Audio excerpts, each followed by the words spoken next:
Hello students, आप लोग कैसे हैं? आई होप आप लोग अच्छे होंगे। मैं कक्षा 12वीं के मैथ से रिलेटेड कुछ महत्वपूर्ण क्वेश्चन लेकर के आया है जो हर बार एग्ज़ाम में आता है और फिर आने की संभावना है। जैसे अवकल समीकरण, हर बार अवकल समीकरण में अवकल समीकरण की कोट, इसकी घात निकालने के लिए आपसे पूछता है कि अवकल समीकरण होता है क्या, अवकल समीकरण की घात कैसे निकालते हैं। हर बार ये एग्ज़ाम में 3 नंबर का ये आता है, फिर इस बार भी आने की संभावना है और यही क्वेश्चन मैं लेकर के आया हूँ जो हर बार एग्ज़ाम में आता है। जैसे कि मैं यहाँ से चूज करके लाया हूँ कि जो एग्ज़ाम में आता है, ये बहुत सारे पेपर को से कलेक्ट करके क्वेश्चन को लिए हैं, जिसमें से मैं आपको क्वेश्चन को कुछ कवर कराने वाला हूँ और इसके बाद इससे पहले आपको जानकारी लाएंगे कि अवकल समीकरण होता है क्या, अवकल समीकरण किसे कहते हैं।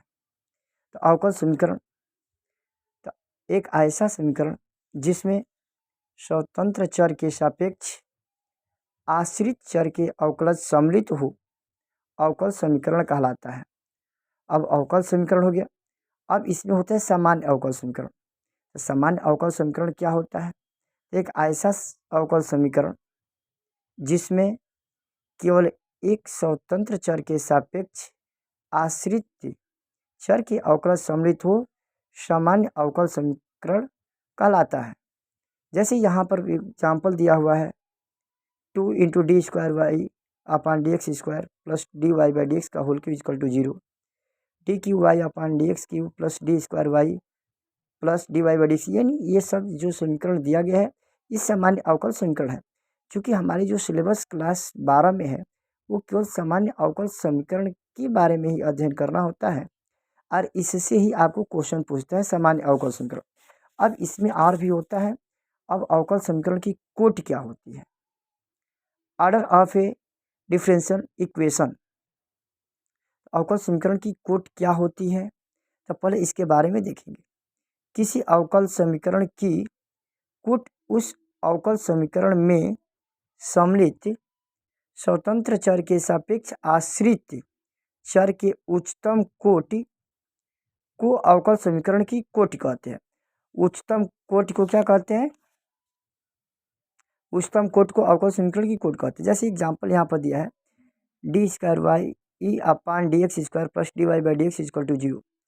इसमें अवकल समीकरण की कोटि 2 है। जैसे यहाँ पर देख रहे हैं ये कितनी बार अवकलन किया गया है और ये मैक्सिमम जितने बार अवकलन किया गया है वही उस अवकल समीकरण की कोटि कहलाता है।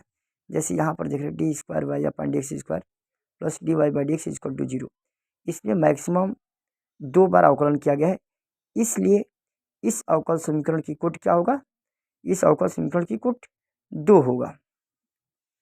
अब अवकल समीकरण की घात क्या होती है? अवकल समीकरण की घात किसे कहते हैं? तो किसी अवकल समीकरण की घात यदि परिभाषित हो तो उस अवकल समीकरण में सम्मिलित उच्चतम कोटि अवकलज की उच्चतम घात केवल धनात्मक पूर्णांक ही होती है। मीन्स उच्चतम कोटि के जो अवकल समीकरण होगा और उच्चतम कोटि के अवकल समीकरण की जो घात होगा उसके घात को ही अवकल समीकरण की घात बोलते हैं। अब इसके बाद आता है एग्जाम्पल यहाँ पर d square y upon d x square plus d y by d x plus equal to 0। अब इसमें अवकल समीकरण की घात क्या है? तो अवकल समीकरण की इसमें घात बताना है कि इसमें अवकल समीकरण की घात क्या है। तो पहले इसकी कोटि देखेंगे कि अवकल समीकरण की इसमें कोटि क्या है। जब कोट निर्धारण कर लेंगे और उसकी मैक्सिमम जो कोट होगा उसकी ही घात को अवकल समीकरण की घात बोलते हैं। तो इसकी कोट कितने हैं? 2 है, 2 बार अवकलन किया गया है। इसका क्या है? 1 बार अवकलन किया गया। तो इसमें अधिकतम 2 बार अवकलन किया गया, इसलिए इसकी कोट क्या है? 2 है। और इसकी घात देखेंगे तो इसकी घात क्या है? इसकी घात यहाँ पर कुछ नहीं तो क्या 1 है, इसलिए इसकी घात क्या हो गया? 1 हो गया। फिर यहाँ पर देखेंगे d cube y upon d x cube का whole square plus d y by d x के पावर 5 इक्वल टू 0।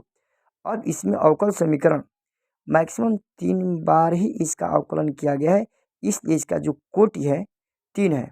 और यहाँ पर अब मैक्सिमम एक बार अवकलन किया गया।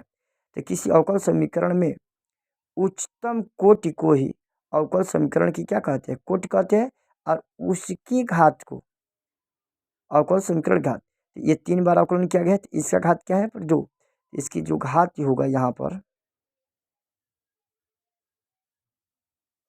घात यहाँ पर 1 होगा। तो यहाँ से हर बार एग्जाम में अवकल समीकरण की कोट, अवकल समीकरण की घात पूछता है। जैसे यहाँ पर कुछ क्वेश्चन लेकर के आया है, जैसे अवकल समीकरण की घात और अवकल समीकरण की कोट निकालना। तो अवकल समीकरण की घात एवं अवकल समीकरण की कोट कैसे निकालते हैं, इसके बारे में यहाँ पर दिखा रहे हैं। जैसे ये दिया है, निम्नलिखित अवकल समीकरणों की कोट एवं घात यदि परिभाषित हो तो ज्ञात कीजिए। कि अवकल समीकरण की कोट क्या होगी, अवकल समीकरण की घात क्या होगी। ये अवकल समीकरण दिया है y dash plus 5y equal to 0। y dash इसका मतलब है जितना बार इस पर डैश रहेगा उतने ही बार उसका क्या किया गया रहेगा, अवकलन किया गया है। y डैश का मतलब हुआ dy/dx प्लस ये 5y इक्वल टू 0। इसमें मैक्सिमम एक बार अवकलन किया गया है, इसलिए इस अवकल समीकरण का जो कोटि होगा 1 होगा, और इसकी जो घात होगा, इसकी घात ही होगा इसका, और जिसकी कोटि देखते हैं उसी को घात देखते हैं। जिसकी घात कुछ नहीं तो क्या है, 1 है। इस अवकल समीकरण की घात क्या होगा, 1 होगा। यहाँ पर ds/dt का whole power 4 plus 3s into d square s upon dt square equal to 0। इसमें अवकल समीकरण दिख रहे हैं कि इसमें 2 बार अवकलन किया गया है और इसमें 1 बार, लेकिन इसका पावर 4 है, इसका पावर कुछ नहीं तो 1 है। तो उच्चतम जिसमें कोट होगा उसी को घात कहते हैं। तो इसका कोट क्या है, कितने बार अवकलन किया है, 2 बार। इसकी कोट हो गया 2 और इसकी घात क्या हो गया, 1। अब इसमें देखें d square y upon d x square plus cos d y by d x equal to 0। तो ये यहाँ पर इम्पोर्टेंट चीज़ है, ये ध्यान रखना है कि किसी भी अवकल समीकरण में अगर d y by d x sine या कास का एंगल हो तो वहाँ से उस अवकल समीकरण की घात निर्धारित नहीं कर सकते हैं हमेशा। इसलिए यहाँ पर d square y upon d x square, इसकी कोट तो 2 है लेकिन इसकी घात परिभाषित नहीं, इसकी घात को हम नहीं बता सकते कि इसकी घात क्या है, परिभाषित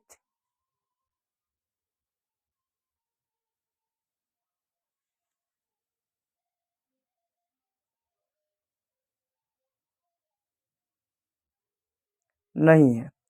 अब इसके बाद d square y upon d x square equal to cos 3x plus sine 3x, इसमें मैक्सिमम 2 बार अवकलन किया गया है, इसलिए इसका कोट क्या होगा, 2।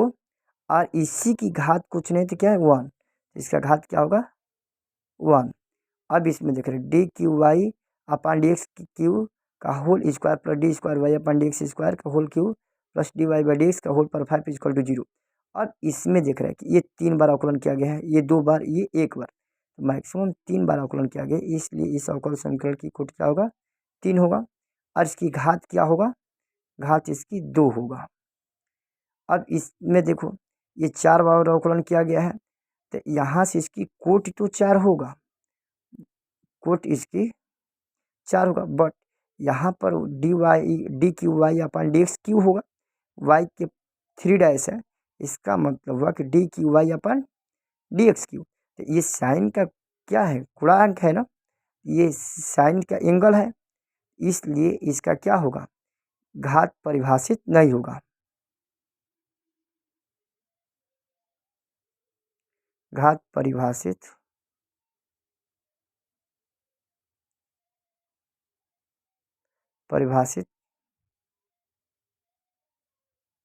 नहीं है।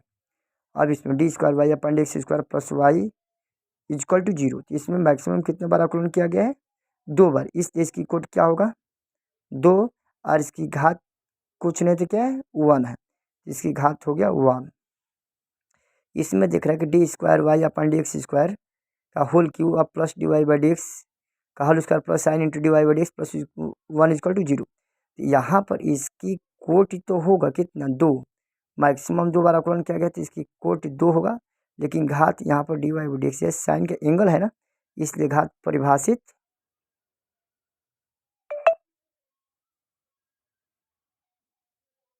नहीं है, परिभाषित नहीं है, परिभाषित नहीं है। अब इसके बाद ये 2x² d square y upon dx² minus 3 dy by dx plus y equal to 0, इसमें मैक्सिमम 2 बार अवकलन किया गया है, इसलिए इसकी जो कोटि होगा 2 और इसी की घात कुछ नहीं है, इसकी घात क्या है 1 है। d² y upon dx² plus 2 into dy by dx का होल स्क्वायर, ये मैक्सिमम 2 बार अवकलन किया गया है, इसलिए इसका कोटि क्या है 2 और इसी की घात को देखेंगे, इसकी घात 1 होगा। dy by dx equal to e power x, इसका मैक्सिमम कितने बार अवकलन किया गया है 1 बार, इसलिए इसका कोटि 1 होगा और इसी की घात को देखेंगे, इसकी घात भी क्या होगा 1 होगा। आई होप मैं समझ रहा हूँ कि आप लोग समझ गए होंगे, ऐसे ही वीडियो में बने रहे। Thank you.